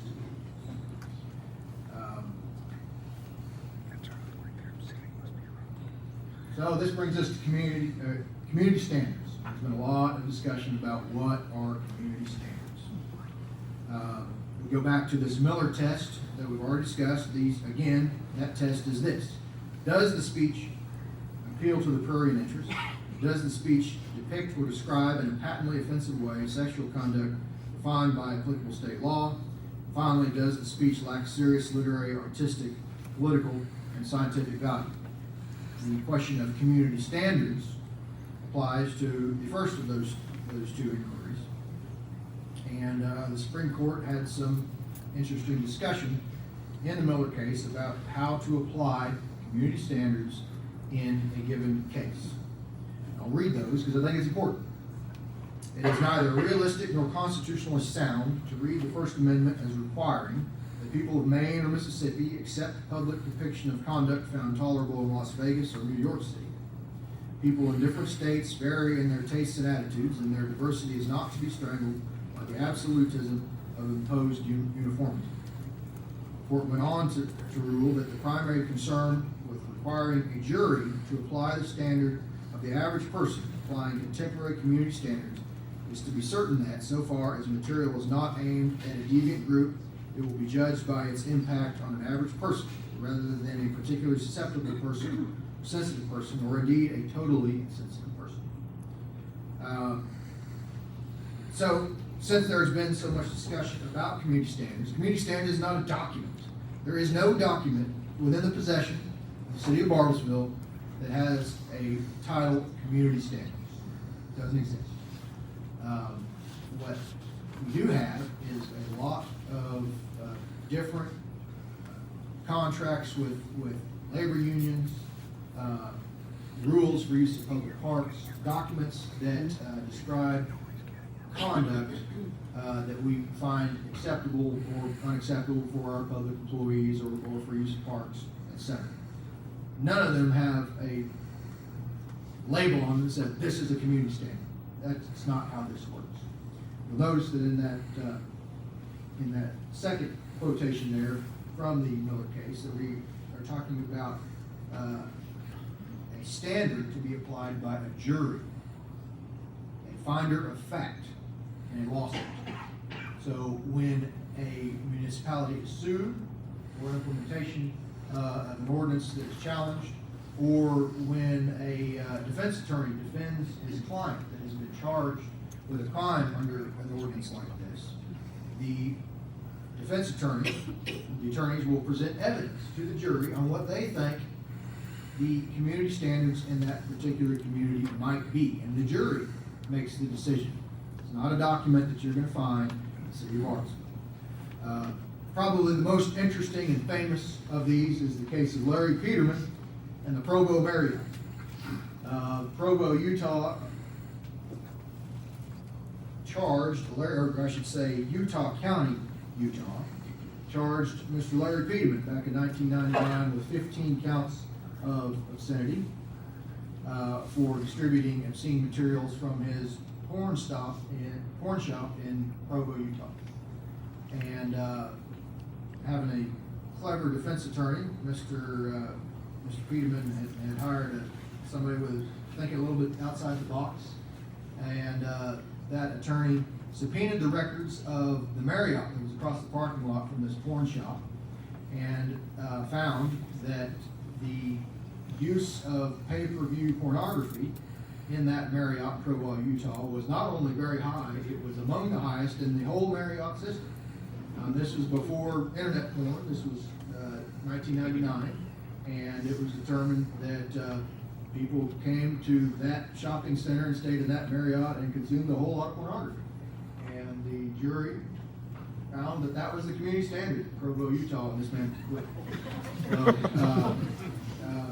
a discussion of what community standards are is a difficult one. I can't tell you what they are. I can tell you that creative lawyers would have a fun time making that case. And this is my conclusion, and I know you guys are loving to hear me read, but I'm going to read this so that there's no mistake. The City of Bartlesville may, under its inherent police power, enact reasonable restrictions upon adult entertainment, so long as those restrictions are content neutral, narrowly tailored to serve significant government interest, and leave open ample alternative channels for alternative communication. City ordinances and state statutes regulating this area are already on the books. The city may also restrict adult entertainment which is deemed obscene. Those restrictions and any new restrictions enacted by the Bartlesville City Council will be evaluated using the Miller test based on prevailing community standards in Bartlesville as determined by a judge or jury based on the evidence presented to them at trial. I'd like to take a moment of personal privilege and talk about a few things. First is I noticed a general agreement among most of the speakers here that Bartlesville is a pretty great place. And I've also had the opportunity to live other places. Could have gone and done a lot of other things. I decided to come here because I like it here. And I like my job. And I enjoy the challenge that you all present me. This one was a little much. I appreciate it. We could ease off for a little while. But I'm glad to hear so much agreement that Bartlesville is a special place. Finally, I'd like to give credit to Middle Tennessee State University Free Speech Center. What an awesome website that is. Any of you that have researched this need to go to mtsu.edu and look at this. And I have a special place in my heart for MTSU because I went to the University of the South in Swanee, Tennessee, and was a rugby player. And our rival team was MTSU. And we went there and played rugby against them more times than I can remember. And I can assure you that no place in the world is free speech more actively used than on a rugby pitch. So it seems appropriate. Are there any questions? Thank you, Mr. Kane, for very thorough treatment that quickly exceeded my knowledge. So I've learned a lot tonight. Council, having heard this discussion up to this point, what are your questions for Mr. Kane? Mr. Kane, I know that this was, I'm going to have to switch gears for a second, and instead of thinking of the Unity Square as the park, I'm thinking about the sidewalks around there. Would all of that kind of fall under these same standards? Yes. Sidewalks, streets, that's going to be considered to be a quintessential public forum. Okay, so with the obscenity, standards that could be used to restrict the First Amendment, would someone, for instance, using a megaphone to reach something more appropriate that would be in a penthouse forum and shouting out at a bounce house, would that be something that might fall under this time, place, location, obscenity laws? All I can tell you, Mr. Stewart, is I wasn't there, and based on my knowledge, no citations were issued. Good try. Shot down in flames. Good try. Anyone else? Yeah, I'll ask more. So going with the Miller test that we were looking at there, Yeah. Oh, turned off. I was ready to be done. Oh. That one, or Actually, I maybe it wasn't. I put it in there twice. Yeah, It's there. kind of important. So on this, so based on kind of the comments we've heard from the people in the community tonight, that that were wanting to restrict things at Unity Square. I got the impression that generally they thought that Pride and the LGBTQ IA plus group, they had some political agenda. So if we took it as that, would it fail in that sense of us doing any kind of restriction that they did have some kind of political value of them being there? Well, so I'm gonna punt on you because this determination is made by a jury, and I'm a lawyer. I can't catch you on that. Yeah, no, I'm a lawyer, not a juror. I'm not even allowed to serve on juries. I can't tell you, but what that says is serious political value. Okay. And a jury could determine in its discretion that what was happening at Unity Square that day had serious political value or didn't have serious political value, and the jury would make that determination. Nice try. I hope you guys watching this are learning. Anyone else? We have received a lot of information. I've used the example that my sponge only holds so much and my sponge is approaching capacity. There is a tremendous amount of information here. I would say that I believe this council, I think I can speak for them, wants to do whatever we do, for whatever reason we do it correctly. We want to do that the first time.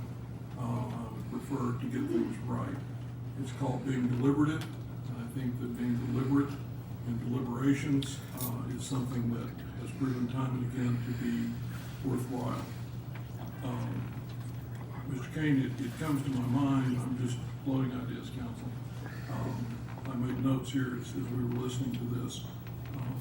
It is not, to my knowledge, an issue that this, what amounts to a complaint, was in fact taken to the Bartlesville Community Center, who oversees that facility, which is one of the responsibilities spelled out in their contractual agreements. Along with that, these sorts of events, any sort of event, could happen at any of our parks using the same issues that Mr. Kane has so ably laid out. And I'm not aware that our Parks Department, our Parks Board, Mr. Kurt could correct me if I'm wrong, has addressed this issue. Is there value in involving these groups that we use for many things to help us be deliberate as we consider all of the various pieces of information? I don't know, that's just a thought.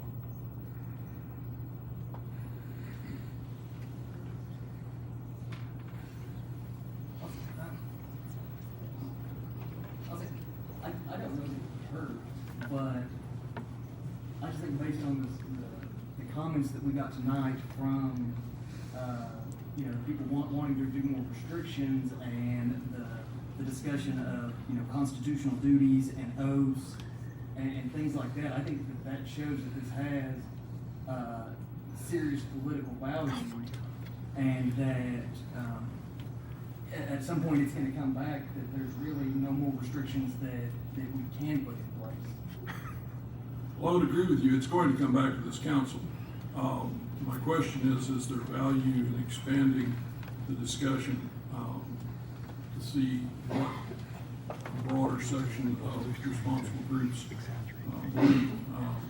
We've heard that the Community Center Trust Authority and the subset, the Power Center Unity Square Management Group, really have oversight of that area. So this council did not approve, nor did this city approve, as Mr. Kane has stated, any permit or agreement use or purpose. And yet we have, it seems to me, leapfrogged the very group that manages that facility. So I bring that up. Again, being deliberate. I suspect that whatever happens is not going to make everyone happy, and I've accepted that. But I think that what we do needs to be correct and proper under the law. I fully concur. We take an oath to uphold the Constitution. We are a nation and a people of laws. don't always like those laws. We change those laws when we need to. We cannot ignore those laws. We can. Mr. King would tell me we do so at our peril, I suspect. And that is the reason that I want to be very deliberate. I agree. I think getting a drink out of the fire hose the last couple of weeks, and Mr. King's report gives us a great deal to study and consider. The involvement of other groups that oversee our parks and oversee Tower Center, I think would be vital to have their input and to be able to review some of the things. I sat on the committee for Tower Center and Zelle that we're if there's a blueprint of other operating agreements that we have in the city. So it's not anything embedded particularly for just that part, but it follows a lot of our other procedures that we have in place, a lot of the community standards that Mr. King mentioned tonight flow through a document like that. So I think we've got to take our time.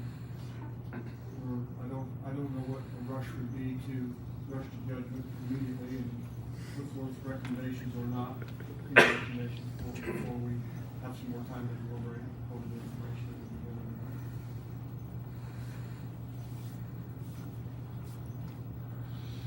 tonight. You mentioned, or I read, I'm like Mr. Kurt, I've been through a tremendous amount of material in the last weeks. The MPAA standards, I cannot tell you specifically what those are. I'm familiar with the concept. The contract the community center has with user groups calls out those standards as the comparison mark, the benchmark, if you will.